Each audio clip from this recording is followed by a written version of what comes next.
Bilal ibn Rabah was born into slavery, a condition that was compounded after he became one of the first believers to follow the teachings of Prophet Muhammad. Bilal's father was an Arab slave, and his mother was a former princess of modern-day Ethiopia, who was also enslaved. Bilal was ruled by a master who punished him for his conversion to Islam. He dragged Bilal around Mecca, encouraging people to mock him. He even tried to force him to renounce his faith by placing a large rock on his chest and pinning him on the ground. But far from renouncing his faith, Bilal showed a defiance and strength in the face of persecution and violence. Impressed by Bilal's steadfastness to the Islamic faith, Prophet Muhammad sent one of his closest friends, Abu Bakr, to pay for Bilal's freedom. Once freed, Bilal rose to prominence in the early Muslim community. Prophet Muhammad appointed him to serve the mosque by using his melodious voice to call the believers to prayer.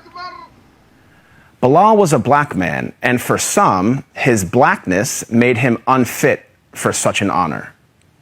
On one occasion, a companion of the Prophet, a man named Abu Dar, disparagingly said to Bilal, "You son of a black woman." This drew a swift rebuke from Prophet Muhammad.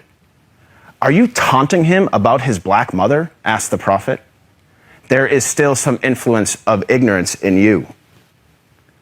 The ignorance the Prophet identified was rooted in the misguided view that a person's race reflects his or her moral character or social status. In fact, the Prophet's message of racial equality stood in stark contrast to the prevalent racial animosities of 7th century Arabia. Scholars refer to the period prior to the advent of Islam as Jahiliyyah, a time of ignorance, which included racism. Arguably, Prophet Muhammad was the first person in human history to declare, in no uncertain terms, that no person is above another by virtue of race or ethnicity. This declaration is crystallized in one of the Prophet's notable speeches, his last sermon, as it is known, which was delivered on Mount Arafat in 632 AD. In that sermon, the Prophet unequivocally condemned racism when he said, "All mankind is descended from Adam and Eve.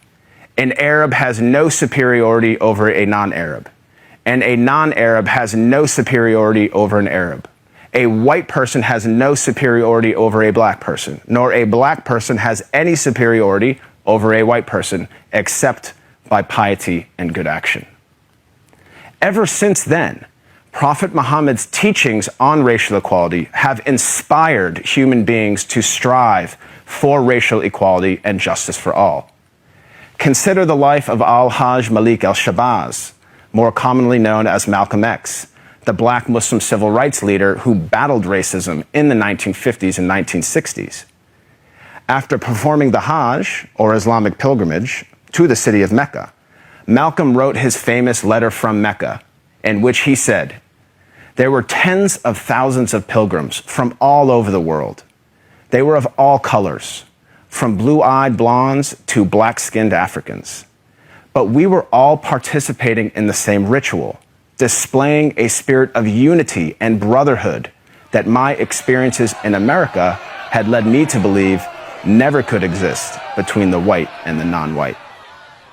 He added that he had never before seen sincere and true brotherhood practiced by all colors together, irrespective of their color. The Hajj for Malcolm represented a shift away from racism and towards racial equality. The teachings of Prophet Muhammad encouraged all people to strive towards anti-racism, which is quite different than simply non-racism. While non-racists do not openly express prejudiced views, they also do not work to dismantle racism in any given society. The Prophet of Islam actively challenged and dismantled the covert, the overt, and the systematic racism around him. He identified racism as a symptom and identified its root cause as arrogance in the human heart. As our world becomes more and more diverse and interconnected, it is imperative that we strive to follow the teachings of Prophet Muhammad.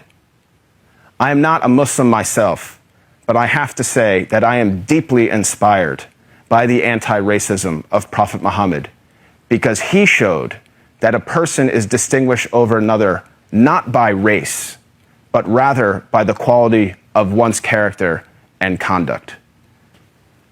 I am Craig Considine for the Amir Stein Center.